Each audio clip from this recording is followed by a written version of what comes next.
as-tu, mon enfant? Je souffre et j'ai très mal. T'as mal où c'est? Ici, sur le côté. Top Santé, votre magazine sanitaire, présenté par Peggy Wabeno, tous les lundis à 14h. Rediffusion lundi 20h. Pour tout contact, top santé topcongo@gmail.com ou contactez-nous au 082 280 1500. Top Congo FM, elle a tout d'une grande. Que faut-il savoir sur le cancer du col de l'utérus? Les jeunes filles sont-elles suffisamment informées? Quels sont les moyens de prévention? En 2020, l'Organisation mondiale de la santé a lancé une stratégie mondiale pour éradiquer le cancer du col de l'utérus d'ici à 2030. Il s'agit du 4e cancer le plus fréquent chez les femmes qui a fait environ 350 000 victimes dans le monde en 2022. Plus de 80 000 de ces décès ont été enregistrés en Afrique subsaharienne. Et actuellement, toujours selon l'Organisation mondiale de la santé, une femme meurt toutes les 2 minutes de cette maladie qui est causée par le papillomavirus humain ou encore le HPV. Le cancer du col de l'utérus peut être évité, heureusement, selon l'OMS. Cancer du col de l'utérus et prévention. Nous en parlons dans le Top Santé de ce jour. Mesdames, Messieurs, bonjour et bienvenue dans Top Santé, votre magazine. Nous recevons aujourd'hui Dr André Louzolo. Il est gynécologue obstétricien, chirurgien et scénologue au CEMEL, Centre médical Lamprodi à Limete. Bonjour docteur et bienvenue. Bonjour Mme Peggy, merci de m'avoir encore invité. Voilà. Et comment allez-vous? Très bien, très bien. Alors, c'est quoi le cancer du col de l'utérus? Alors, le cancer du col de l'utérus, c'est une tumeur maligne qui se localise, comme son nom le dit, au niveau du col de l'utérus. Alors, ce cancer a une particularité parce que, vous savez, le col de l'utérus a 2 parties. Il y a une partie qu'on ne voit pas à l'examen qui est au-dessus, juste avant le corps de l'utérus lui-même, et la partie qu'on voit à l'examen, c'est la partie vaginale. Donc, ces cancers du col de l'utérus commencent à la jonction de 2 muqueuses, la muqueuse qui recouvre le col, qui se prolonge au niveau du vagin, et la muqueuse qui est intracervicale, c'est-à-dire dans les canaux cervicales. On a le col, un canal qui va jusqu'à l'utérus. Il y a 2 muqueuses différentes, l'exocole et l'endocole. Et nous allons voir la cause. Donc, le cancer du col commence sur cette surface circulaire de l'orifice externe du col. Quelle différence y a-t-il entre cancer du col et cancer du col de l'utérus? Alors, le cancer du col, là, on parle bien sûr du col de l'utérus, mais la différence est avec le cancer du corps de l'utérus. Voilà. Les cancers du corps de l'utérus, c'est anatomique. C'est en fait, ça ne concerne pas, parfois ça peut concerner par l'extension, mais ce sont des cancers tout à fait différents. Souvent, le col est affecté en premier tout seul, ou bien alors l'utérus peut être affecté tout seul. Maintenant, par l'extension, le cancer du col peut monter jusqu'au niveau du corps et le cancer de l'utérus, le corps de l'utérus peut descendre jusqu'au niveau du col. Et quelles sont les causes? Pour les cancers du col de l'utérus, il y a une cause principale. Il y a une cause principale et il y a des facteurs de risque. Alors, quelle est la cause principale du cancer du col de l'utérus? Il s'agit d'une infection. Une infection au départ, une infection qui persiste, qui devient chronique au niveau du col de l'utérus et plus précisément à la jonction entre les 2 muqueuses dont je viens de vous parler tout à l'heure. Donc, cette infection au niveau du col de l'utérus, c'est à l'orifice externe. Bon, anatomiquement, je mettrai un schéma pour bien montrer la jonction entre les 2 muqueuses, parce que c'est là où vont se faire des prélèvements pour la prévention. Et cette infection est due à quoi? Cette infection est due à un virus qu'on appelle papillomavirus humain, HPV. Je voulais vous parler un petit peu de de quelques particularités de ces virus. Parce que ces virus a plusieurs types. D'abord, il y a deux groupes. Il y a le groupe qui est gentil et le groupe qui est méchant, on va dire ça comme ça. Le groupe gentil, c'est des papillomavirus humains non oncogènes. C'est-à-dire que vous pouvez le porter, ça ne vous donne pas de maladie, pas de cancer. Et le deuxième groupe... Peu importe le nombre d'années. Peu importe le nombre d'années, il est non oncogène. Donc ça, c'est vraiment comme beaucoup de virus qui peuvent circuler. Et le groupe méchant, c'est l'HPV oncogène. Oncogène, c'est-à-dire que ça peut provoquer le cancer. Et dans ce groupe oncogène, il y a deux types qui sont le plus impliqués dans beaucoup de cancers. C'est le type 16 et 18. Type 16 et 18. Il y a d'autres types qui sont oncogènes, mais ça, c'est le plus appliqué dans la survenue du cancer du col de l'utérus. Oui. Voilà, donc c'est ça en fait vraiment la cause principale du début du cancer du col chez la femme ou bien même chez l'homme. Le cancer du col chez l'homme. On va en parler. Alors, comment est-ce que ce virus se transmet? Alors, c'est par relation sexuelle, principalement. Par relation sexuelle, principalement, parce que je viens de parler des hommes. Les hommes n'ont pas de col, mais c'est au niveau du pénis que les lésions se développent. Vous voyez, le pénis peut avoir un cancer. Et s'il y a des rapports sexuels par voie orale, on peut avoir le cancer du col, le cancer lié à l'HPV au niveau du pharynx. On peut avoir... Donc là, chez l'homme, la localisation peut se faire au niveau de différents sites. Tout à fait. C'est comme chez la femme, par la pratique sexuelle. Voilà. Donc la femme, il y a la vulve, on peut avoir un cancer de la vulve, on peut avoir un cancer du vagin, on peut avoir, donc au niveau du col, on a cité, et puis au niveau de l'anus, au niveau du pharynx, s'il y a des rapports buccaux. Et combien de temps ce virus peut prendre pour se déclarer? Alors, le temps d'incubation n'est pas tellement connu aussi, ça dépend de la résistance du genre, parce que nous allons voir que parmi les facteurs de risque, il y a l'immunodépression, c'est-à-dire quand on n'a pas beaucoup d'immunité, dans les cas d'HIV par exemple, ou bien quand on prend des immunodépresseurs, ces personnes-là vont très facilement attraper le cancer du col de l'utérus parce qu'ils n'ont pas d'immunité.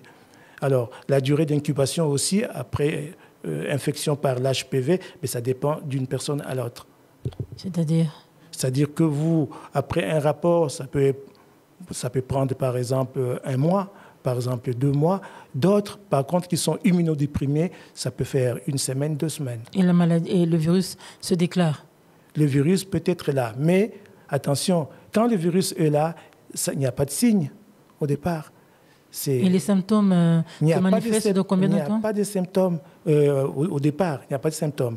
Maintenant, ça dépend du temps d'incubation aussi des personnes. Hein, vous avez comme je viens de dire. Ça dépend. Non, vraiment, les études, on ne sait pas. On ne sait pas vraiment depuis quand est-ce qu'on va avoir, par exemple, les condylomes au niveau de la vulve, au niveau anal, après un rapport sexuel.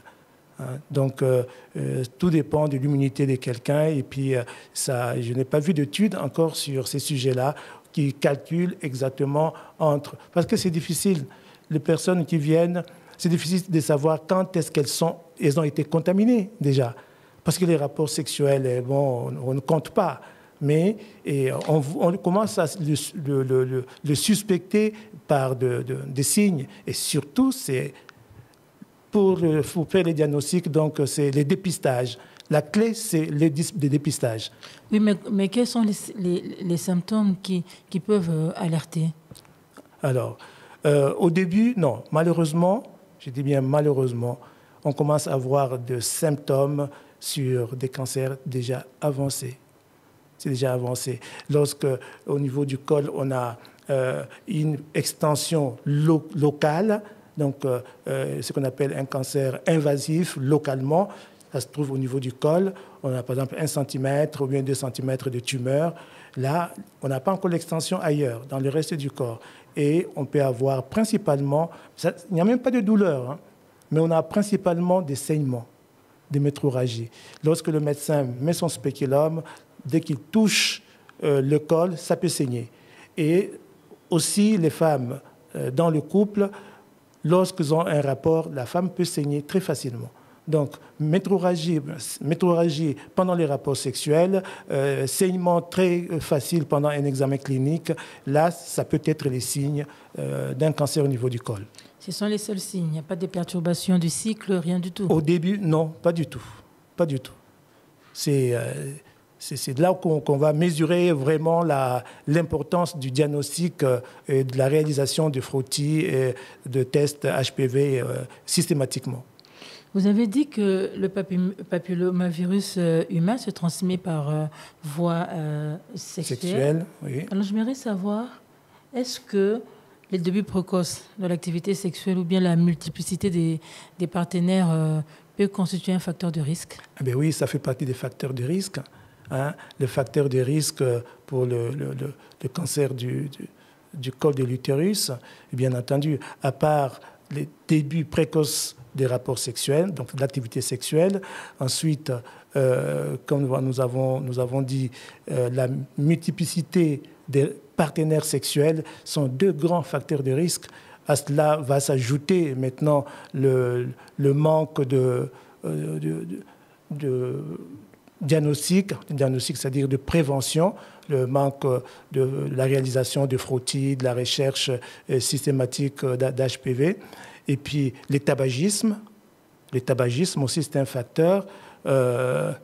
Qu'est-ce que nous avons oublié encore? Puis le manque de vaccination. Voilà, le manque de vaccination sont de grands facteurs de risque qui amènent le cancer du col. Alors, par rapport à la multiplicité des partenaires, qu'est-ce qu'on dirait des professionnels du sexe, des femmes surtout? Il y a un moyen où ils essaient de se protéger, quoique ce moyen n'est pas à 100%, parce que le préservatif peut se rompre et tout ça. C'est les préservatifs. Ils utilisent très, très souvent, si pas tout le temps, des préservatifs. Donc le HPV, le préservatif peut constituer une barrière au HPV? Exactement. Parmi les précautions qu'il faut prendre, c'est l'utilisation du préservatif, et c'est la même chose pour le MST, hein. Donc pour maladies sexuellement transmissibles. Donc on a une grande protection pour cela. C'est pour ça qu'on dit aux jeunes filles, on dit même aux personnes un peu plus avancées en âge, mais encore en bonne activité sexuelle, quand on rencontre un partenaire pour la première fois, n'écoutez pas quand il va vous dire « Ah, je suis sérieux, tout ça, mais franchement, je suis... » Ou bien la fille dira « Non, je n'ai qu'un seul partenaire, tout et tout. » Non, il faut mettre le préservatif. C'est vrai qu'on n'encourage pas les gens à le faire, mais... Non, on n'encourage pas, mais bon, malheureusement, ça existe, c'est une vérité. C'est une vérité médicale, scientifique.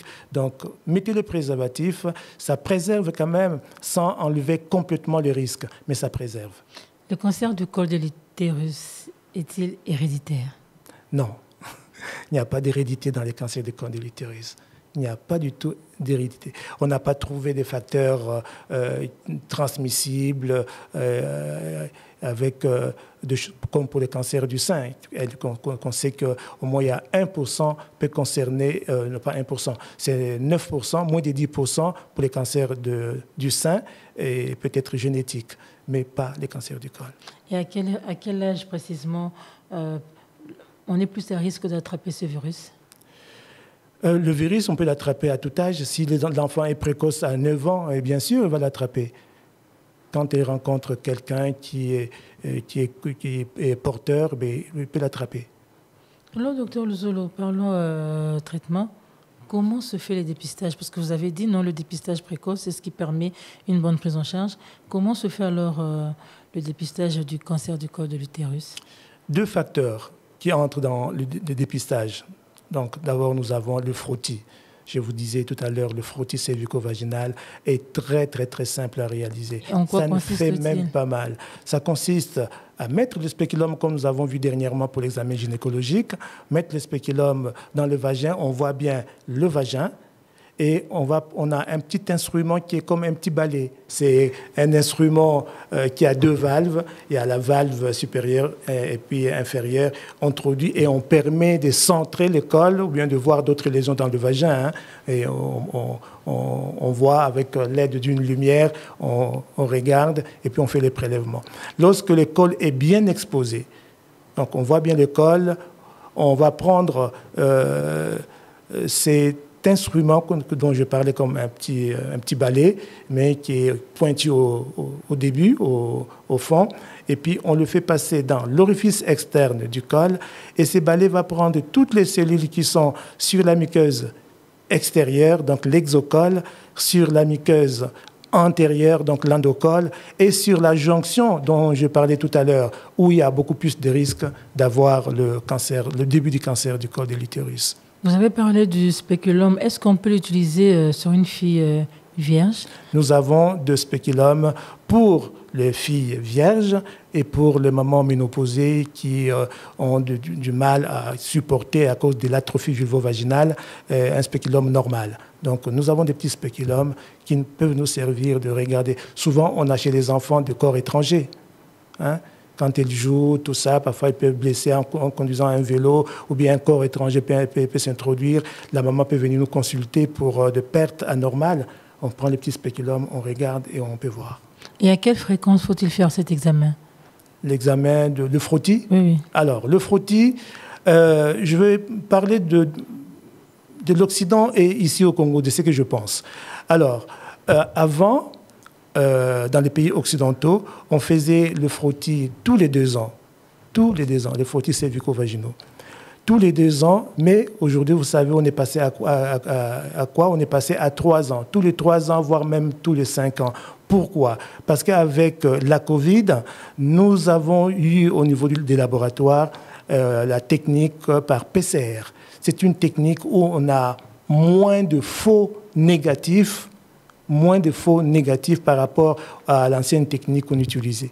Donc aujourd'hui, en Occident, ils sont passés à 3 ans, 5 ans, mais nous les anciens, je pense que les gens de ma génération, nous avons dit nous restons à 3 ans. 3 ans, c'est bien, parce qu'on a beaucoup vu de choses quand on avait l'autre technique. Aujourd'hui, je vois une patiente qui vient me consulter, j'ai fait un frottis qui est négatif, elle vient, 6 mois après, 12 mois après, il devient positif. Donc là, c'était des faux négatifs, vous voyez. Donc, bien sûr, le PCR nous aide, mais nous gardons de tous les 3 ans. Alors, ce que je voudrais, par exemple, ici, chez nous, je pense que nous n'avons pas cette technicité PCR dans tous les laboratoires. Je proposerais vraiment que ça soit tous les 2 ans. C'est une assurance.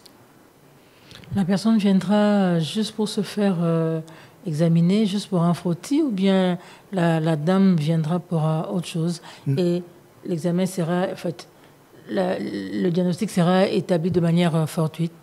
Non, vous oubliez, Madame Peggy, ce que nous avons dit la dernière fois. La consultation systématique, c'est 1 fois par an, même quand tout va bien. Tout va bien.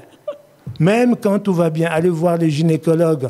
Donc, dans les cadres où les frottis seront tous les 2 ans, la première, là, par exemple, cette année, elle vient pour son frottis. L'année prochaine, elle viendra pour d'autres choses, examiner les seins et tout ce que nous avons décrit la dernière fois. Pas de frottis. L'année suivante, elle va avoir son frottis. Donc, tous les 2 ans. Tous les 2 ans, sans vraiment excepter, tous les 2 ans pour le frottis, mais chaque année pour l'examen systématique. Et pour les garçons, puisque vous avez dit que l'homme également peut contracter ce virus, il constitue donc un réservoir. Et le garçon devait faire quoi? Alors, le garçon, bien sûr, pareil, hein, le garçon, il n'y a pas de frottis à faire comme pour la fille, mais le garçon, c'est l'apparition, le signe clé qu'on peut voir déjà, c'est l'apparition des condylomes. Les condylomes, ce sont de verrues mais un peu plus allongées. L'autre nom de ces verrues, c'est crête des coques. C'est vraiment très particulier. Et ça apparaît où? Au niveau de la peau. Au niveau de la peau, pour les garçons, au niveau du pénis. Et s'il est homo, au niveau de l'anus, on peut le voir aussi. Et chez la femme, au niveau du périnée, au niveau de la vulve, au niveau du vagin, au niveau du col, même de l'utérus. Donc là, c'est lié à l'infection HPV. Et le garçon devrait consulter qui? Les gynécologues. Les gynécologues. parce que nous nous occupons, si elle a des partenaires, elle viendra avec son partenaire, sa partenaire. Hein, on fera pour le 2, la fille, le frottis et la recherche d'HPV, parce qu'il y a un partenaire qui est contaminé, et le garçon, on fera la recherche d'HPV. Mais je voudrais signaler une chose pour le frottis chez les filles.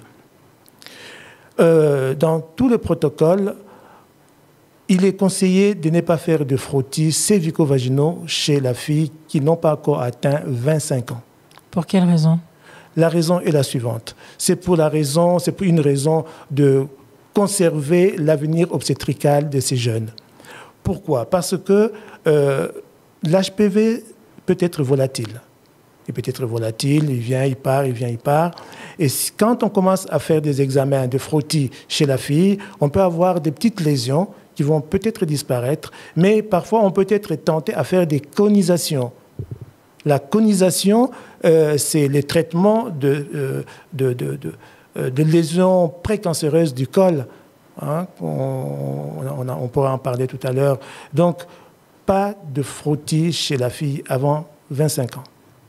À 25 ans jusqu'à 30 ans, aujourd'hui, c'est le schéma de prévention qui a été décidé, qui existe.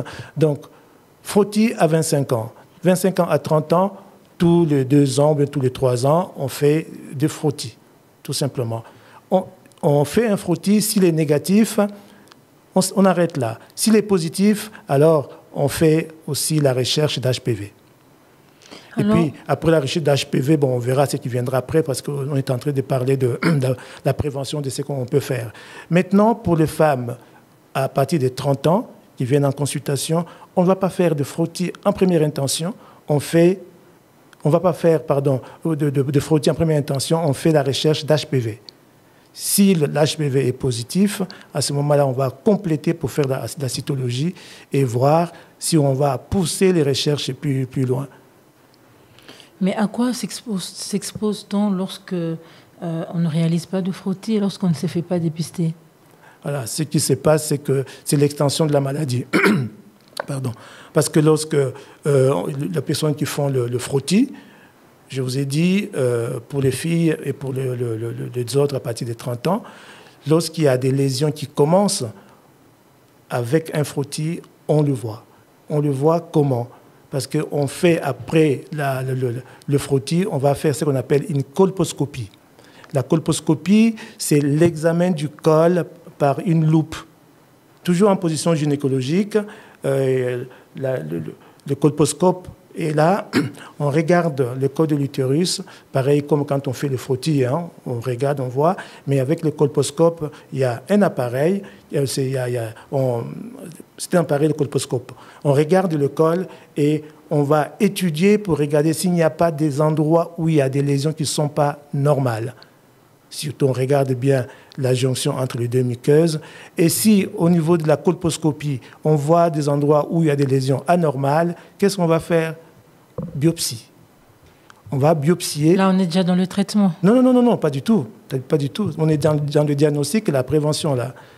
On a eu un frottis anormal. On a eu, à part le frottis anormal, on a eu la présence d'HPV. Ça peut être le 16, par exemple, ou bien le 18. Qu'est-ce qu'on fait? On ne s'arrête pas là avant de traiter. On va faire une colposcopie parce que le traitement qui va suivre va dépendre de l'anatomopathologie de la lésion. C'est-à-dire? Voilà. C'est-à-dire l'examen anatomopathologique qui va nous dire si c'est une lésion précancéreuse ou bien c'est une lésion banale. Voilà. Donc là, nous sommes au début. La biopsie est faite. Elle peut nous dire, voilà, ce sont des lésions précancéreuses et le traitement sera différent. Par contre, si la biopsie montre une lésion déjà invasive, le traitement sera différent aussi. Alors, sur quoi quelles sont les options thérapeutiques lorsque le frottis indique qu'il y a des lésions? Vous avez dit, hein, le traitement diffère selon les stades. Le stade de la maladie, oui. Alors, quel est le traitement du cancer du col de l'utérus? Très bien. Là, nous sommes dans la logique, hein, après le diagnostic qu'on vient de faire pour le frottis et le test HPV. Donc, On peut voir maintenant des lésions localisées. Je vous ai parlé des lésions précancéreuses. Après avoir fait l'anapathe, l'examen entomopathologique, on va vous dire c'est un CIN1. Ça, ne vous en faites pas, c'est des classements un petit peu scientifiques. Le CIN1, c'est-à-dire qu'il y a une lésion au niveau du col, mais qui n'est pas si grave pour pouvoir faire quelque chose, pour pouvoir traiter. Donc ça, on surveille. Bon. CIN2 et CIN3, ce sont des lésions précancéreuses. Ce n'est pas encore un cancer, mais si ça reste, ça va devenir un cancer. Alors le traitement, c'est là où c'est intéressant parce qu'on a fait le dépistage, on a trouvé un résultat et puis on va traiter. On va faire quoi? Une conisation. La conisation, c'est sous forme de cône parce qu'on va retirer un bon morceau au niveau du col et ces morceaux, ça fait un rond comme ça là au début et à la fin, ça se termine comme ceci. Vous voyez? C'est ça qu'on appelle la conisation. Pourquoi? Parce que à l'entrée, là où il y a la jonction de deux muqueuses, où il y a des risques très importants, on doit bien prendre au large pour ne pas laisser des cellules précancéreuses. Voilà. Et c'est là où c'est intéressant parce que c'est ces cas-là dont je vous ai parlé qu'on peut avoir plus de 90% de personnes qui sont traitées, qui sont guéries. Lorsque les lésions sont en tout début et qui sont traitées par la conisation. Après une conisation, on peut avoir des enfants. On peut procréer, tout ça. Parfois, on peut avoir un petit peu besoin de faire un cerclage si le col ne garde pas bien la grossesse. Mais ça se passe très bien. Mais est-ce qu'il n'y a pas des complications après? La seule complication que je connaisse, c'est juste après, en post-opératoire, pas post-opératoire, mais en préopératoire.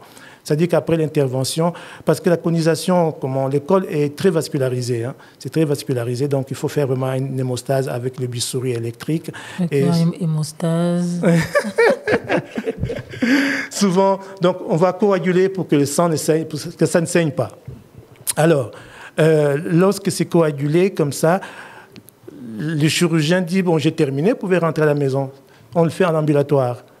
La patiente ou en Europe? Non, pardon, en Europe. En Europe, c'est en ambulatoire. Même ici, on peut le faire aussi. On peut le faire, donc ça ne se fait pas encore? Oui, on peut le faire. Je ne sais pas quelle est la pratique ici de mes collègues, mais moi, je le ferai parce que c'est vraiment pratique. Alors, la complication peut survenir donc, après la conisation. Et lorsque l'escar, vous savez, quand la plaie est en train de cicatriser, il y a une croûte qui se forme. Cette croûte-là, c'est ce qu'on appelle l'escar.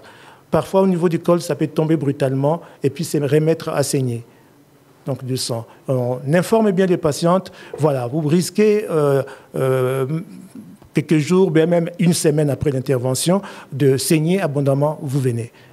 Donc, quand ils viennent à l'hôpital, qu'est-ce qu'on fait? Soit on fait une compression avec de champ, ou bien alors on repasse au bloc. Mais la compression marche très très bien. Et est-ce qu'il y a des risques de récidive?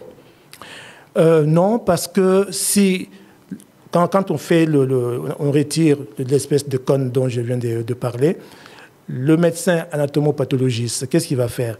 Il va faire des coupes, il va étudier. Et dans sa réponse, il va me dire la lésion précancéreuse qui existait par exemple à midi ou bien à 18h ou bien à 15h ou bien à 16h, ce sont des endroits bien précis, cette lésion a été enlevée complètement. Donc il n'y a pas de lésion qui reste. Si par hasard, la conisation, quand on coupe cette espèce de cône, on passe, il y a un endroit où il y a des lésions précancéreuses, dans la pièce, en contact dans la pièce d'entomopathologie, il va dire, en tout cas, l'exérèse n'est pas complète. Donc, il faut repasser au bloc pour faire l'exérèse.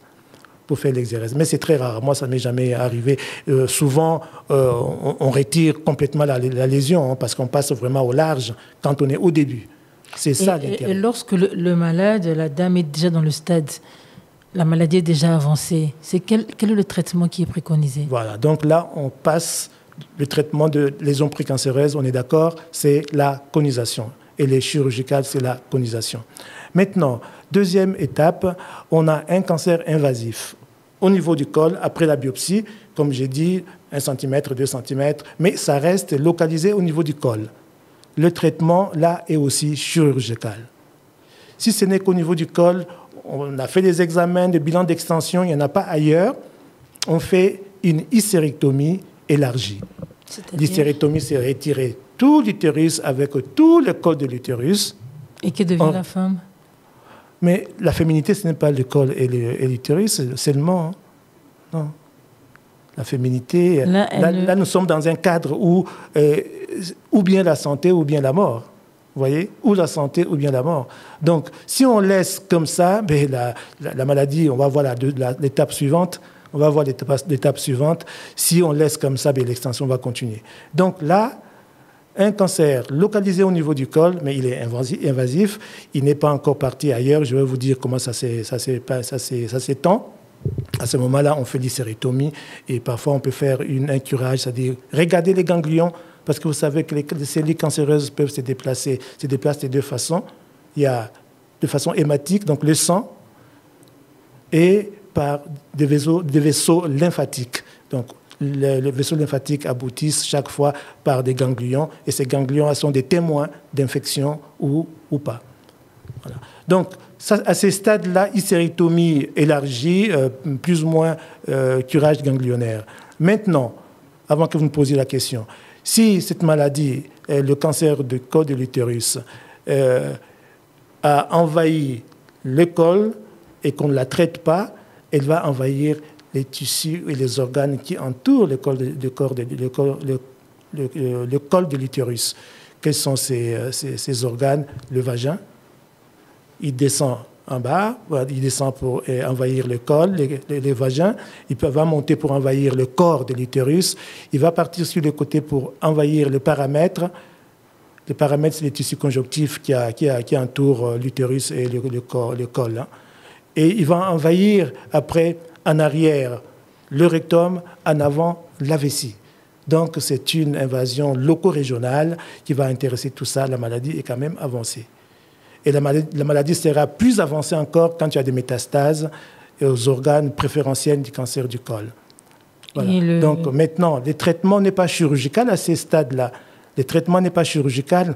Là, on ne peut que donner des produits, notamment la radiothérapie, la chimiothérapie, ou bien ce qu'on dit la radiochimiothérapie, ou bien alors on va donner des traitements beaucoup plus poussés par l'immunothérapie et par des traitements ciblés. Donc, ce sont et la fin, c'est ça, quoi, la mort? Ben, la fin, c'est la mort, bien sûr. Si on a des métastases, alors quels sont les organes qui sont beaucoup plus intéressés par les cancers du col? Ce sont les poumons, le foie, les os et le crâne. Le plus, c'est les poumons qui sont où on trouve des métastases. Deuxièmement, au niveau du foie. Au niveau des os, oui, mais pas beaucoup. Au niveau du cerveau, c'est rare, mais ça existe. Ça, c'est le traitement qui est préconisé chez la femme et chez l'homme quand il est atteint aussi. L'homme n'a pas de col. Oui, l'homme n'a pas de col. Je vous l'ai dit en début d'émission, mais vous avez dit que l'homme peut également être touché par le papillomavirus. Exactement. Alors, quel est le traitement qui est préconisé pour son cas? Pour son cas, c'est un traitement local. Nous, pour les condylomes, nous avons au centre l'appareil laser pour brûler les condylomes. Pour brûler les condylomes, on peut brûler les condylomes et faire en sorte que la contagion puisse disparaître. Mais quand on va parler du vaccin, ce vaccin-là peut traiter les lésions au niveau du col de l'utérus, pour l'homme, même pour la femme aussi. Pour l'homme, ça traite les lésions précancéreuses dues à l'HPV. Hein. Ça peut traiter, à part le fait qu'on va le brûler, mais c'est ce médicament-là, du vaccin pour l'HPV, peut aussi traiter les lésions qui sont liées à l'HPV, notamment le condylome chez l'homme. Donc, c'est un traitement. Ça peut traiter aussi les cancers du corps de la vulve liés à l'HPV. Tout ce qui est lié à l'HPV, et même un cancer qui est au niveau du pharynx lié à l'HPV, les gardes d'asile peuvent le traiter. Donc, c'est un traitement qui est ciblé par la prévention. Docteur André Luzolo, il y a l'Organisation mondiale de la santé qui dit que le cancer du col de l'utérus est évitable par la vaccination. C'est exact. Mais la vaccination n'exclut pas la réalisation de frottis, des dépistages, comme nous avons dit. La vaccination, aujourd'hui, à cause d'elle, le dépistage par frottis et la vaccination a beaucoup amélioré la prévalence du cancer du col de l'utérus. Donc, cette vaccination qui, au début, quand elle a commencé, je vous ai parlé de ma fille, en tant que gynéco, on n'avait pas encore de preuves. Et j'ai dit, je vais regarder un petit peu ce que ça donne. J'ai regardé, j'ai vu, j'étais convaincu et j'ai vacciné ma fille. Oui, justement, à quel âge la fille doit-elle se faire vacciner? Alors, la fille doit se faire vacciner à partir de 11 à 14 ans, mais de préférence avant le premier rapport sexuel. Ça, c'est très important. Et lorsqu'elle a déjà contracté des rapports sexuels? Ce n'est pas grave, mais ça sera moins efficace quand même. Ça risque d'être moins efficace. C'est préférable pour que ça soit vraiment efficace, ça soit avant les rapports sexuels. Donc, l'âge, 11 à 14 ans, la dose est différente. Et à 15 ans, la dose est différente. On peut se rattraper à 19 ans avec la même dose. C'est le calendrier sous d'autres cieux. Le calendrier? Ça, c'est le calendrier qu'on exécute ailleurs ou... Non. C'est le même calendrier. Parce qu'ici au Congo, en RDC précisément, oui, on envisage d'intégrer ce vaccin dans le PEF de routine en 2026. Mais le vaccin cible les enfants de 9 ans seulement. Et lors des campagnes de vaccination de masse, ça prendra la cible 9-14 ans. Bon, je ne sais pas pourquoi est-ce qu'ils ont fait leur protocole comme ça, mais en tout cas dans les pays occidentaux et surtout en France, le calendrier est comme suite. 11-14 ans, 2 doses, 15 ans, 2 doses, rattrapage à 19 ans, 15, 3 doses, rattrapage à 19 ans, 2 doses, 3 doses aussi, pardon. Donc, de 11 à 14 ans, 2 doses. À partir de 15 ans, on donne 3 doses, 19 ans, 3 doses. Maintenant, pour les hommes qui ont des rapports sexuels avec les hommes, on peut aller jusqu'à 26 ans. On peut aller jusqu'à 26 ans. Si on rate un âge, ce n'est pas grave, on peut toujours faire cette vaccination. Pourquoi? Parce que la prévalence vraiment s'est améliorée. Le taux de contamination a beaucoup diminué, mais sauf chez les gens qui ne sont pas suivis pour des frottis et qui ne se sont pas vaccinés. Donc c'est vraiment, les chiffres sont très intéressants. Et ce vaccin protège pendant combien de temps? Alors, lorsqu'on l'a fait, ça protège pour toute la vie. Quand on a vu ces 2 doses pour les 11-14 ans, ces 3 doses pour les 15 ans, 19 ans, et pour les autres à 26 ans, c'est pour la vie. Il n'y a pas comme d'autres vaccins, il n'y a pas de rappel à faire et tout.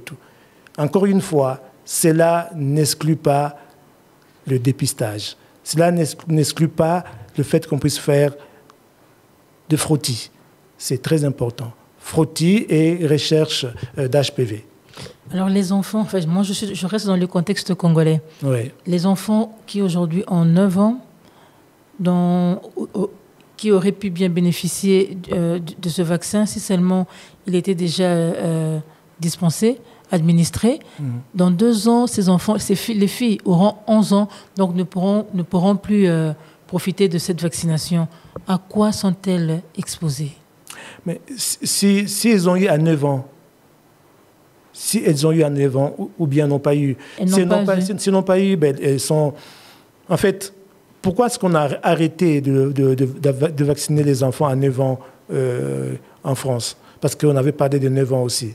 Mais finalement, les études ont montré qu'à 9 ans, ce n'est pas indispensable, mais à partir de 11 ans, à 14 ans, c'est la cible principale pour que les gens puissent être vaccinés, et surtout avant les premiers rapports sexuels.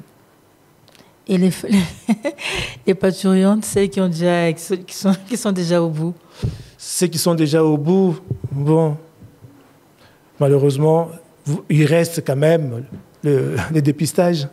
qu'il ne faut pas arrêter. Il ne faut pas arrêter parce que, vous savez, le cancer du col, je pense que vous allez me poser cette question-là, jusqu'où peut-on aller pour le dépistage? Alors, en France, c'est quand on atteint 67 ans, on arrête le dépistage. Pourquoi? Ça, c'est pour des raisons financières, tout simplement. Parce que vous savez qu'il y a la sécurité sociale qui rembourse. Mais selon les études, la survenue des cancers du col de l'utérus diminue lorsqu'on arrive à 67 ans. C'est rare, mais ça existe. Et je peux vous dire que moi, j'ai opéré des femmes de 72 ans avec les cancers du col de l'utérus. Voilà. Donc, il y a des exceptions, mais c'est devenu moins rare. C'est pour ça qu'ils arrêtent. Parce que ce sont quand même des dépenses d'assumer tous ces examens qu'on fait et la Sécu rembourse. Donc c'est pour ça qu'ils ont donné cet âge-là. Mais ça n'empêche pas l'examen chez le médecin et puis tous les ans, comme on a dit, ça n'empêche pas, il faut toujours y aller, même si les frottis sont arrêtés. Et le vaccin contre le HPV concerne aussi les garçons? Oui, bien sûr. Les garçons, pareil, à 11 ans, 11 et 14 ans, pareil pour le même dose, pareil que les filles, et puis les hommes, les homosexuels à 26 ans, et ainsi de suite. Donc les garçons doivent être vaccinés de la même façon. La différence simplement pour la prise en charge, c'est le traitement de condylome chez les garçons, le conseil de port de préservatifs systématiquement, et voilà. Et vous l'avez dit ici que vous avez déjà opéré une femme du cancer du col de l'utérus. Est-ce que à CML, c'est ça, votre hôpital, vous avez déjà enregistré des cas pareils? Mais puisque ici, il n'y a pratiquement pas de prévention. Il n'y a pratiquement pas du tout de prévention. Nous avons introduit cela. Donc aujourd'hui, depuis qu'on est ouvert, bien sûr, on n'a pas encore eu un diagnostic d'un cancer du col de l'utérus, mais peut-être que ça existe, puisque les patients ne sont pas informés pour faire ce genre d'examen, de prélèvement. Donc, d'où une défaillance quand même, parce qu'on ne fait que ce dont qu'on connaît. Si on n'est pas informé, on ne peut pas faire. Mais vous êtes à même de le faire? Ah, bien sûr, nous avons tout l'équipement. Nous avons tout l'équipement de suivi, que les femmes qui nous écoutent, qui nous voient, viennent pour se faire défrotter. Ce n'est pas vraiment compliqué. C'est un prélèvement, ça dure combien? Ça dure même pas 5 minutes. Et où vous trouvez? Je suis au CML, donc c'est sur le petit boulevard Lumumba, le petit boulevard Lumumba, sur le côté industriel, petit boulevard Lumumba, et nous sommes au numéro 999, limité industriel. Alors, comme repère, c'est à côté de l'école Kingdoms Model, Héritage School de l'église La Chapelle des Vainqueurs. Et c'est limité quantième rue? Entre la 5e et la 6e rue. Il ne faut pas entrer dans le 5e ou 6e rue, mais vraiment sur le petit boulevard, le Lumumba, côté industriel. Alors, on tend déjà vers la fin de notre émission. Comment faire pour préserver la santé de l'utérus? Les femmes, comment doivent-elles faire? La santé de l'utérus va de même que la santé du corps.